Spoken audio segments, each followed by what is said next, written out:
كل ما نحط فيديوهات عن الصالونات السورية اللي نخدموها يجوا لي في لي كومونتير: هذا صالون مغربي، هذا سرقتوه، هذا تاعنا. يا اخوتي في الله، يا اخوتي المغاربة الاعزاء، بكل احترام حبيت نوضح لكم نقطة مهمة.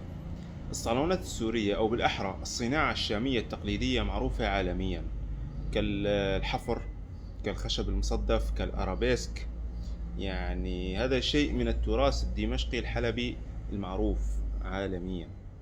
حتى اليونسكو سجلت التراث الشامي كتراث غير مادي. أما الصالونات المغربية بدون شك عريقة وحلوة وجميلة، يعني ما اختلفنا، بس تختلف في الأشكال والألوان وطريقة الجلوس والتنجيد بين الصالونات السورية والصالونات المغربية. ولأزيدكم من الشعر بيت: نحن الصالونات اللي عنا بنخدمها مرتفعة عن الأرض مثل هذا. شوف، بيجي مرفوع عن الأرض. نحن بنحب نشطف، نحب نسيقه. انتوما الصالونات اللي عندكم الحطب بيجي 7 سنتي أو 8 سنتي، بيجي لاصق مع الأرض، بيجي مستوي مع الأرض. انتوما مثلا ما تحبوش تسيقوا، احنا نحب نسيقوا يا اخوتي.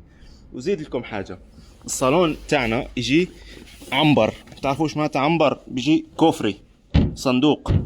تمام. اما الصالونات اللي عندكم بيجي حطبات هيك، بليطات يعني او باقيطات كما ما بعرف يسموها. انتم ما بيجي عندكم صندوق. فهذا الفرق بين الصالونات المغربيه والصالونات السوريه. وهي صور للصالونات المغربيه تبعكم، يعني ما بتشبه صالوناتنا.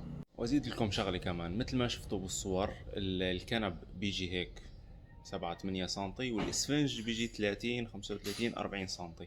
عكسنا نحن، بيجي الصالون مرفوع عن الارض وبيجي الخشب فيه من 15 ل 18 سنتي، والاسفنج بيجي 20 18 15 سنتي.